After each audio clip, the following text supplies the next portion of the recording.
And now on Tucson Business Radio X, your home for real estate with Carol Nugget. Hello, everybody. This is Carol Nugget, your home for real estate at Coldwell Banker Realty, coming to you from beautiful Tucson, Arizona, where it's sunny, blue sky, and about 80 degrees, sending sunshine back to those of you who are in cooler climes. And I'm thrilled to be with you here today. We are not at our normal studio, which is at the Stewart Title Building in downtown Tucson. Tucson Business Radio X has a great studio there, but we are being very cautious and staying at home. And I'm delighted to be welcoming today Randy Rogers, who is the Chief Executive Officer for the Tucson Association of Realtors, the multiple listing service of Southern Arizona. And everyone is asking in this time of COVID-19, how are different businesses and industries being affected? And a lot of people are very interested in knowing what's going on with real estate. And so I'm thrilled that Randy has agreed to join us to talk a little bit about what is going on with real estate. Randy's a great person to talk to. He has over 25 years of experience strategically building teams and leading organizations as they achieve their goals and objectives. And he was the Associate Vice President for Development at DePaul University in Indiana.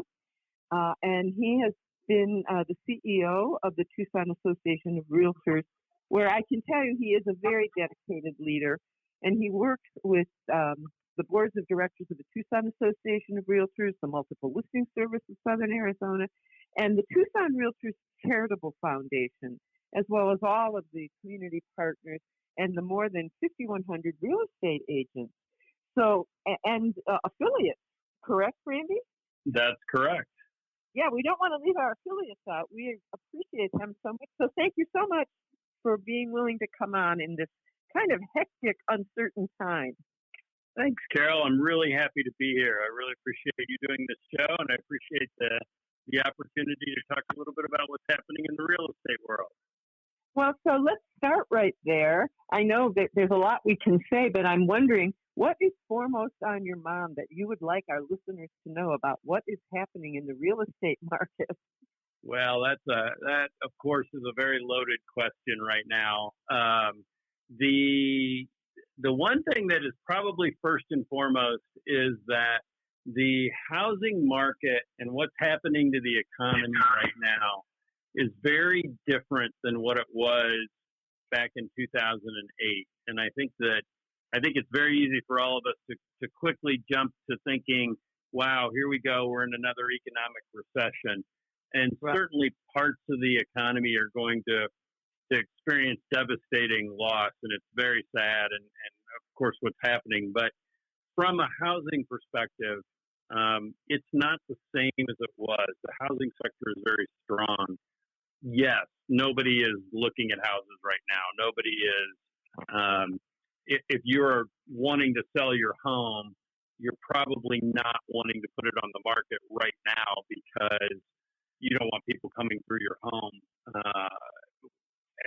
and viewing, doing an open house, etc.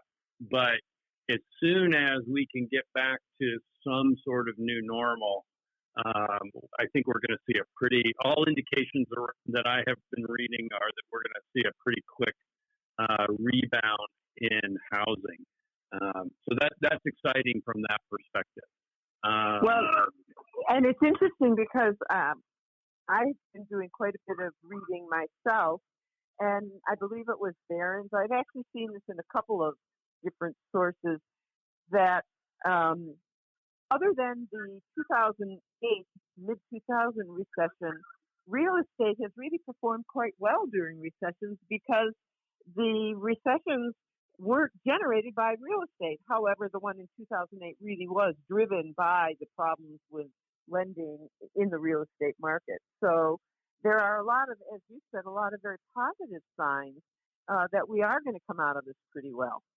Well, and if there's one other thing that this is doing for us is making us take a step back and realize how important home is to us. And of course, home. You took the words right out of my mouth. I said the exact same thing in my program earlier with Jim Gallery. Yep, it's exactly right. It is. We're having to take a step back, think about how do we live in our environment, how important that is for us, and it brings people back to family. It brings people back to the opportunity to even to work from home. Creates a way of thinking about, wow, this is really important to me. What's my neighborhood like? And you can fill in the questions, but we're not to say that we've not gotten away from that, but we have a little bit. So this is a good check for us in this process.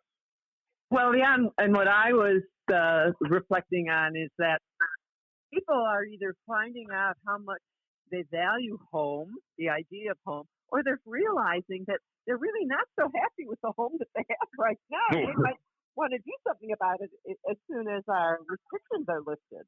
That's a very good point. You realize, I either need a little bit larger home or I need a little bit smaller home. But yeah, I think you're right. I think people will really come out of this when we come out of it, and hopefully it's at the right time.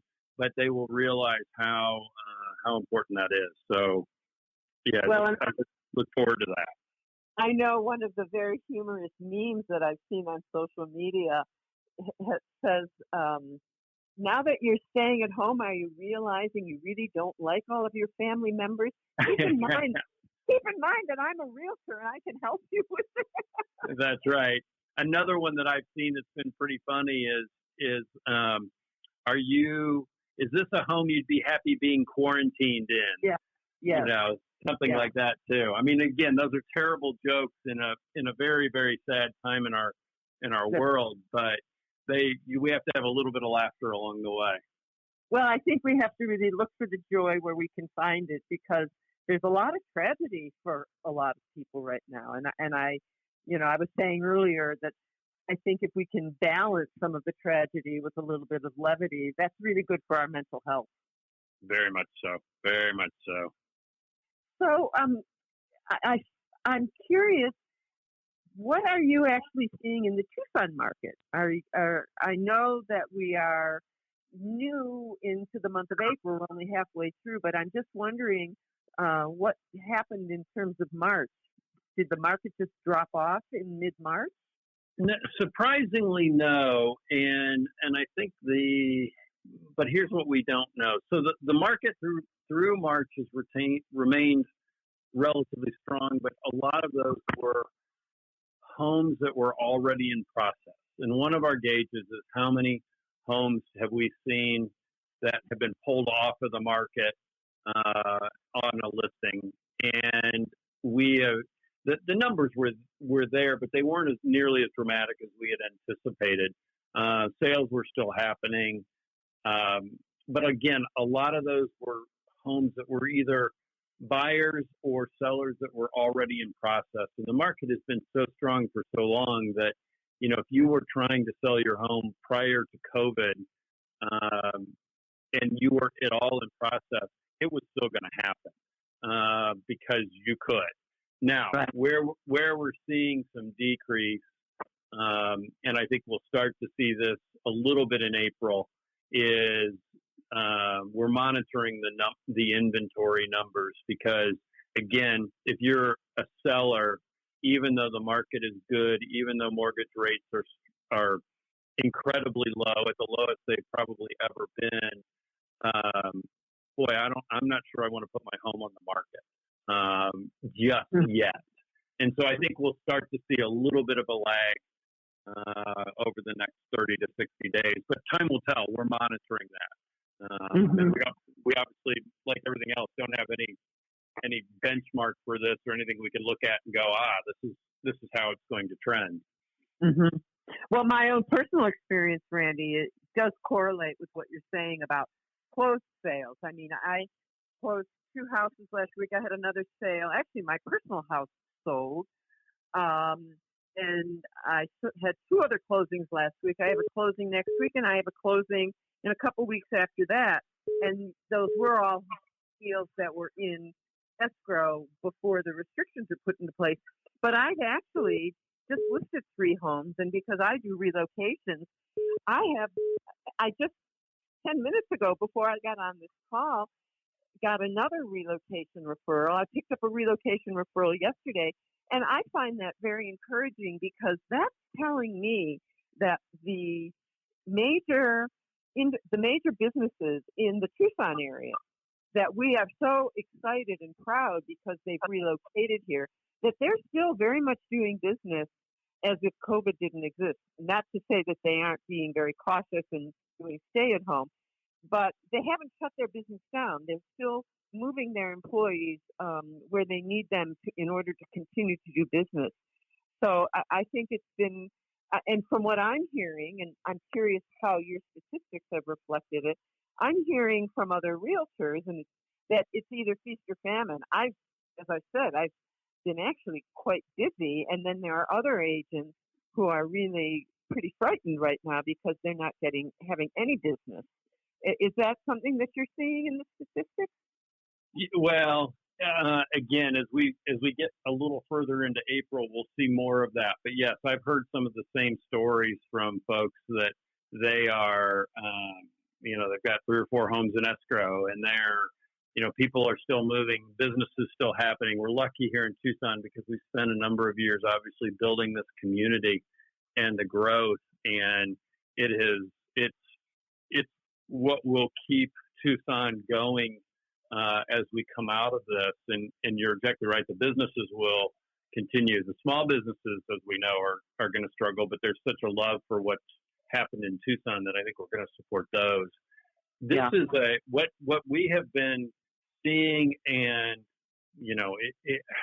advising or counseling the agents on is this is a great time, if you don't have a lot of business, to take a step back and contact all of your clients and make sure they're safe and make sure that, when they are ready to go, they're really ready to go. And I know that every broker out there would counsel their agents to do exactly the same thing. Mm-hmm. The people's safety is really the most important thing. And if we can show that empathy to people, if we can reach out to them and make sure they're okay, I think that's where we are now in COVID. And I think that right there is what Tucson is all about. That's the way people treat each other. And that's what will cause a place like Tucson to come out of this very strong when we do. And speaking of supporting the small businesses, since you brought that up first, what is TAR doing to support the programs, or do you have plans to develop programs to support some of our local businesses, small businesses? Well, certainly one of the things that is, as I said earlier, makes Tucson unique and makes it the community that all of our agents, all of our realtors really want to work in and obviously sell homes to people because they want to move here, is the robust community we have.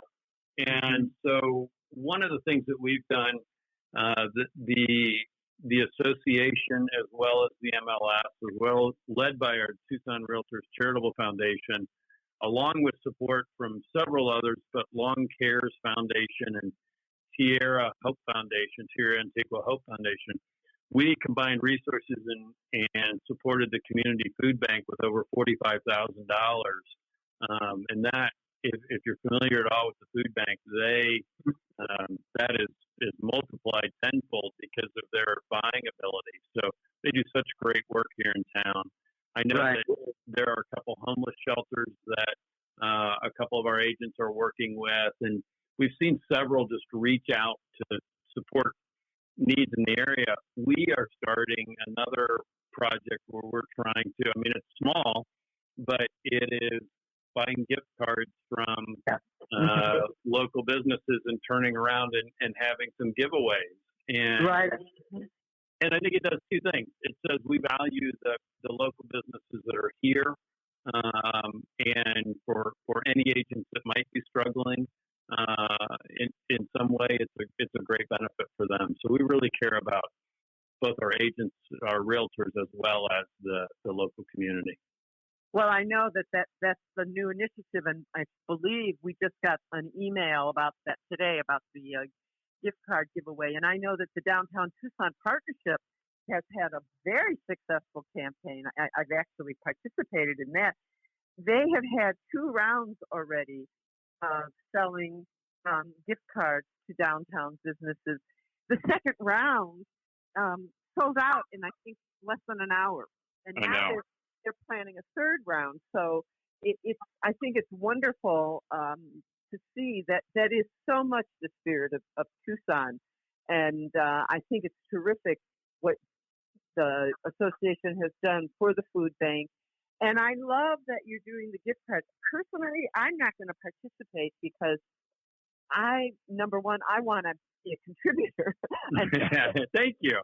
I'd rather donate gift cards that I've bought from the Tucson Partnership to the association so that they can use those to benefit the realtors who aren't as fortunate as I am, because I have had, my book of business has remained pretty strong, and through relocation especially, I'm accepting any referrals that they send to me, even though relocation transactions can sometimes be challenging. I'm still just so grateful for the opportunity to be of service to these employees of these corporations. And it's a very challenging time for them with families, and all of the COVID-19 restrictions. So I may call you once we get off the phone and find out. Once I get my gift cards, maybe I can contribute them to the Tucson Association of Realtors giveaway, because I would be much happier contributing those to someone else who needs them. And maybe I'll even buy another round. That's incredibly generous. Thank you. And what a great idea. That's really super. Thank you.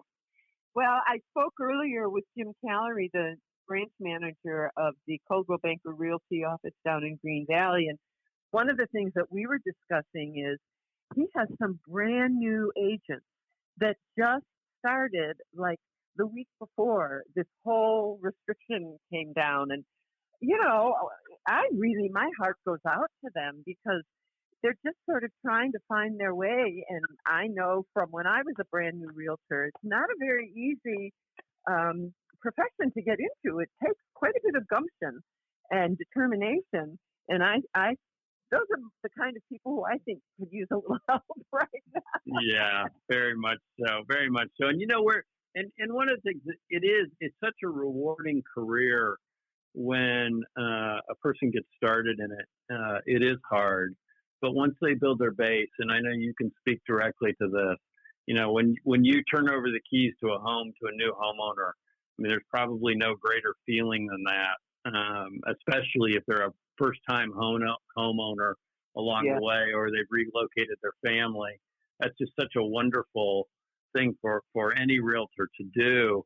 And so I encourage the folks to get into the business. But yeah, there is a reality that it's hard. It's hard work, and COVID-19 does not make it any easier. That's for sure. No. And I think that, it's going to separate the wheat from the chaff, perhaps. That may be one of the changes that we see, although I don't know whether you're in a position where you can provide any statistics, Randy, but I think it might be very interesting for our listeners to know just how many realtors we have and the rate of dropouts and the level of activity. Because I know I don't know whether these are accurate, and I don't know whether you're free to address them, but I've heard that the average number of sales that a realtor makes, if you take all of we have about 6,000 now. How many realtors do we have in the association? You're exactly right. Just over 6,000. Yeah. And I heard that if you take the number of sales and you divide it over 6,000 agents, the average agent does about 3 deals a year. Is that true? If you were to divide it by all 6,000 agents, but there is also, I think one of the things that's important, and as you talk about this, and thanks for the opportunity to even talk through this, there are a lot of folks that choose this as their profession. And I highly encourage that. Becoming a professional realtor where this is your job is really important, because that allows you to stay up and encourages you to stay up on all the latest education opportunities and really serve the clients in the best way possible. But there are also a lot of people who are managing other jobs and are very interested in being a part of this incredible business. And so we have several, we have in the hundreds to the thousands of people that do this on a part-time basis. And some of them choose to do it that way, which is fine. And some of them are forced to do it that way. But and that may be more than they just want to sell their own home, or they want to sell their parents' home or something like that. But they may be looking for a little additional income. And that opportunity is out there. So, yeah, if you take the number of sales divided by all agents, certainly that's the case. But we do have several that retain their license. They do love the opportunity. They do love the industry, but their intention is not to wake up every morning trying to sell a home or trying to serve a client. So if I really do look at the numbers, I would say about half of our agents are half of the realtors. And I keep using the term realtor because it's important to know that, and it's important for your listeners to know that there are agents out there, but in order to have the name, the tagline realtor, in order to have that R next to your name, you have to meet certain qualifications and continuing education. And that's a really important piece of how somebody can help a client, help their homeowner or potential homeowner navigate what's probably the largest purchase of their life. Right. So make sure, if you're a listener out there, make sure you're choosing a realtor and somebody who really has that tag next to their name. Well, as a realtor, I certainly appreciate that. And I'm also, as you know, I'm on the Professional Development Committee. I'm also, I guess I'm the vice chair of the Emerging Issues Committee. And I keep thinking, if ever there was an emerging issue, we need to have a meeting with COVID-19. I'm not sure that we know what to do at this point. But I do want to get back to a couple things that you said that I think are so important. Number one is serving our clients. And one of the things that I have appreciated with the COVID-19 restrictions is that the association, through Flex, which is our multiple listing service, has really stepped up to the plate in creating and making available the technology for virtual open houses. I've actually been called on to be very creative. I have not yet done a virtual open house. I have made, with wonderful sellers that I have, made virtual showings available because they've been willing, since they're home all of the time, they're willing to do FaceTime showings. But I'm interested. I know we just got another email today about the new banner that's available for virtual open houses. And I just think that is part of what's allowing us to continue to serve our clients, is because the association and Flex are providing us with some tools. Because I just got off the phone before our call with someone who needs to list their home, and they said, do you think there's any point, or should I just wait 3 or 4 months? And these tools that we're being provided allow me as a realtor to say, absolutely, let's get on the market. You know, one of the points that I have been making to people who ask me that question is, and I hope you would agree with me, in our seller's market that we had for about 18 months, a house that was sitting on the market for a while did get a stigma. And it wouldn't be unusual to discover that one of the reasons it was sitting is that it was really overpriced for the value that it offered. But that's completely different now. With the virus, with the reduced number of buyers who are out looking, any house that's on the market in 3 or 4 months is going to be pretty ordinary, I think. And I don't think I don't think there will be a stigma. So, and with tools like the virtual open house, I'm really encouraging my clients, let's get on the market because there are buyers and you never know. There's no point in waiting. Well, and I agree with that completely. And one of the things for buyers to keep in mind is that usually this process, once you identify the home and you get pre-qualified and you go through all the right pieces of the puzzle to get to closing, is a sometimes 30 to 45 day process in some cases. Right. And so if you think about it from a calendar perspective, if you started looking for a home today, if you started looking for your next home today, or wanted to sell your next home today, we're fortunate here because the market's been strong, and we've heard many, many stories about offers the same day that it goes on the market. But also, if it's a couple weeks and then it's a couple weeks before closing, we may be coming out of this a little bit more at that point in time. So yeah, it's definitely a perfect time to continue to do this. And as you talk about virtual tours and the tools that are available, I think one of the things that we're all accustomed to right now is we're in quarantine or in our stay-at-home mode is technology. Our iPads, our computers, our phones, our Netflix are so important to us, and technology will allow you to go see those homes virtually. Yeah. And the best realtors are the ones that are utilizing that technology and helping their sellers and in some cases the buyers see those houses. So yeah, definitely. Well, and I just want to let our listeners know that this is Carol Nygett, your home for real estate on Tucson Business Radio X. Normally we broadcast from the Stewart Title building in downtown Tucson, but today we are respecting all of the CDC precautions for staying safe, and we're virtually and by remote phone connection talking to Randy Rogers, who's the CEO of the Tucson Association of Realtors, and we're discussing how COVID-19 is affecting the real estate business. We're dealing primarily with Tucson, but I think that a lot of what we're talking about applies no matter where you are, where you're listening to the program.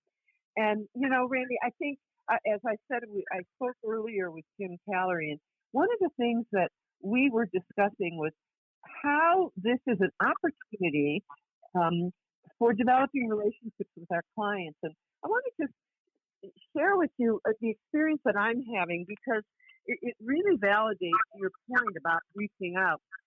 Like many realtors, I'm not real fond personally of doing a lot of email marketing or, drip marketing, because I like to have more of a personal touch. And I have a service that you can send out cards and you can send out little gifts, and people seem to love. They make these really delicious fudge brownies, so I'm told.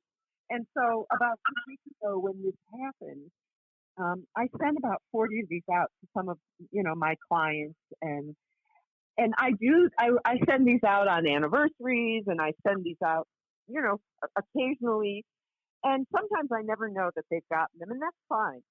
But after I sent them out this time, I can't tell you the number of people who called me or texted me or emailed me and thanked me, because it just meant a lot to them. And the card that I sent talked about, brighter days are coming, and in this time we all need a little treat. But I just wanted to share that with you because I think it validates the point that you're making, that people really need us right now. I feel very connected. I work hard to be connected with my clients. But this experience, with this attempt during the COVID, people are really touched by the fact that I've reached out to them. And so I think that you're absolutely right, that I see this as it's an opportunity to kind of let us step outside of the role of being a professional realtor and just being the human being. And a lot of my calls that I'm making have been, just as you said, just to say, I'm thinking about you, and I'm just wondering how you're doing in this situation. So I really am glad that you brought that up, because I think it's so important, because I think real estate transactions can be so overwhelming for people. It is the biggest investment many people make, and it's very complicated, and it's shrouded in a lot of mystery. And I think especially since we do so many digital signatures where don't even read the documents that they're signing. And so I think that it is an opportunity to step out of that role and be a little bit more of a human being with just these clients or potential clients who are also just human beings. And it levels the playing ground for all of us. Yeah, I think that one of the things you're discussing, and I've heard the phrase "the great pause," and I think this time of the great pause will, like we talked about homes earlier, will cause us to take a step back. And we do everything with virtual tours, we do everything in DocuSign and different ways where you don't have to be live, or you can do it electronically. And I think one of the things we're all craving, whether you're an introvert or not, or an extrovert, we all crave people, and we all crave that personal touch. And I think that one of the things that I'm hoping, and I think everybody keeps talking about, we will see coming out of this, is just how the things like you describe of sending a client food. Don't send me any food, because I go to the refrigerator. As the other meme that's out there often is, I've been to the refrigerator 11 times, taken 5 naps, and it's only 4 o'clock, kind of a thing. So yeah, I think that's happening. But definitely, I think people really do appreciate that, and I think they take a little bit of different approach than what we used to, where we just got into our busy lives. So good for you doing that, and that I think sets you apart from many, many others in that practice. So good work. Well, I just thank you. I mean, and I just think it's important to reach out to people. And if ever there was a time to be doing it, this is the time. And so I'm wondering, given what you just said, Randy, what do you foresee about the way realtors will be doing business in the future? Anything in particular that you think is going to change? Well, I do think this is going to make us comfortable with how to remotely access people. The realtor world, buying and selling a home, is still a very local and a very personal endeavor. It's something that it's not transactional. It's not something, and there's some people that do relocation, obviously, that fit in that category, but for the most part, it is not transactional. It's an emotional experience, and I think this will only make our realtors connect even more. The good ones, the ones who really want to do this, will connect even more with their clients, because it's, although we will have this technological side to us, it still, at the end of the day, will be taking care of the personal needs of that home buyer or that home seller. And that's not something that technology can ever step into. So I think that although we'll see better uses of it, as we have in many other aspects of our life, I think that we will really see an increase in that personal touch that we're craving. And I know one of the things that you have been doing since the stay-at-home restrictions is you have taken a lot of your educational programs, and you're now doing those online. We are. As I mentioned earlier, that the use of the term realtor means you meet certain standards, and that has some continuing education with it. And we have a wonderful facility on Tucson Boulevard. We've been very blessed over the years to have many of our agents come to classes, and we have great instructors. But in this time, to provide the service to our agents so they could continue their education. And what a better time to do it is now. We have opened up the opportunity to do a lot of online education for them. And so hopefully they'll take advantage of that to keep their knowledge up, but also to get the continuing education credits, the things that they need to continue to be the best of the best out there. Yeah, and are there going to be any, I'm just curious, are there going to be any changes in some of the requirements for continuing education for realtors and agents? No, they're not. And in fact, we've had lots of conversations with the state, the Arizona Department of Real Estate, and the National Association of Realtors that in this time of that we're going through, how important that all is. And so, no, we're not looking at any major changes in that. They are getting more opportunities online and the ability to take those certifications online, but no increase or decrease in what's out there for what an agent needs to do to become a realtor or to continue that.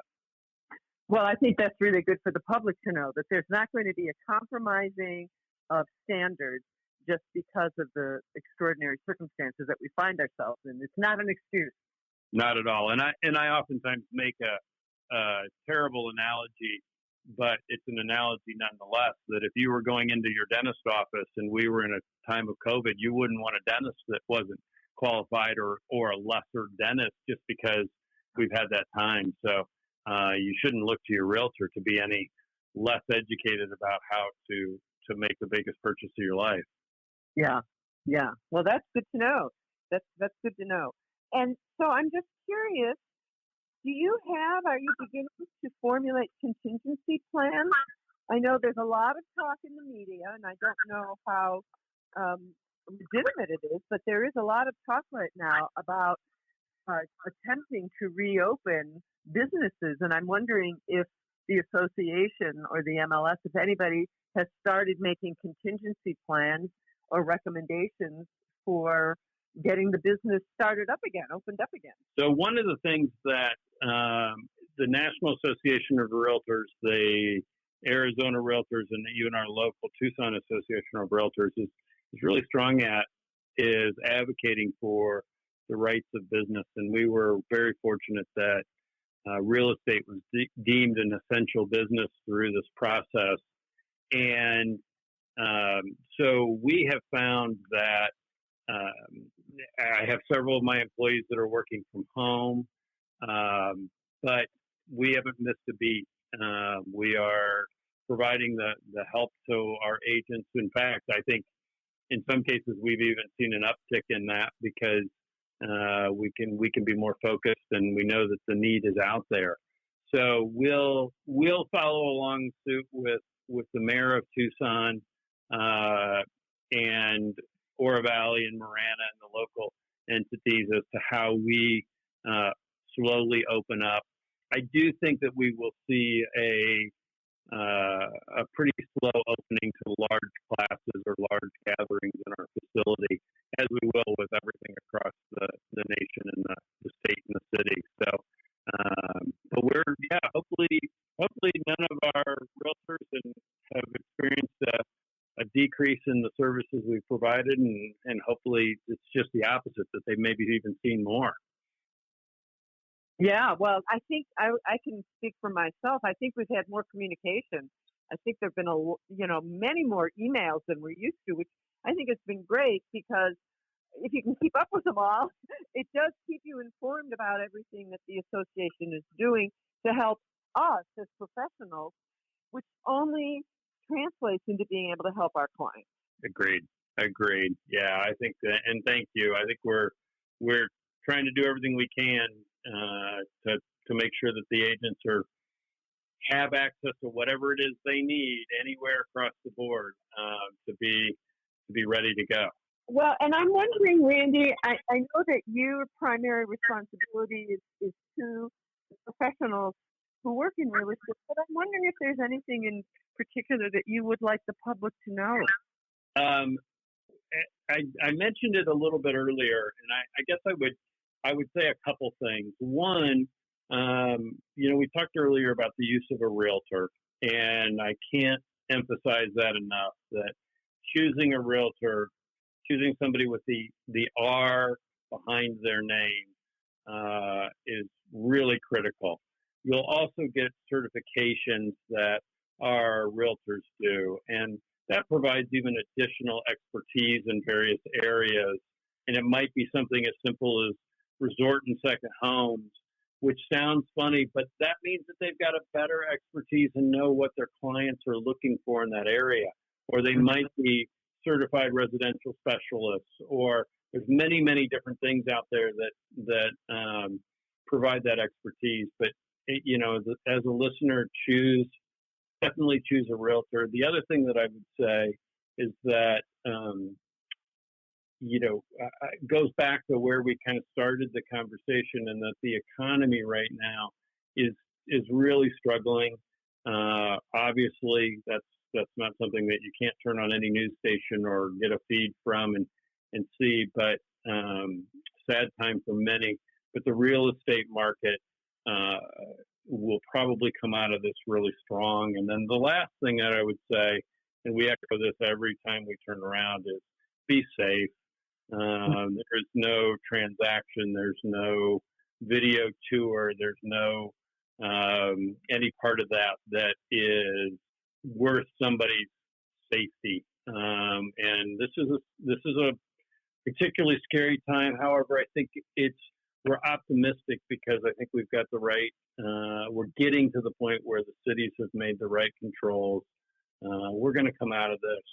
We'll come out of it stronger. We as a country have survived many things like this over the years, and we're going to continue to do that. So that's and I think I was talking earlier with Jim Callery. There's a lot of curiosity as to whether we might be returning to the time when we see bankruptcies or REOs and short sales. I'm wondering if you have an opinion on that. That is actually, of course, I've seen and heard some speculation of that, but the market has been so strong that the individuals there will probably be some cases of that, but it's not been a prevailing thought going on because unfortunately a lot of the industry that has lost jobs has been more the hospitality and retail and food service industries. And so I think there's only an upside to their opportunities once we come out of this, as opposed to maybe seeing some of the negatives that's out there. Okay, well, that's very encouraging. I never did a lot of bankruptcies or short sales, so I'm sort of hoping you're right, because that would be another learning curve for me. I hope for people, homeowners, that they aren't going to have to sell and lose value or have to file for bankruptcy and have the bank foreclose on the house. So I'm very happy to hear that. I don't know, my one last question, I think, is what do you think we can take from what we have experienced and apply in the future? I know you talked a little bit about technology.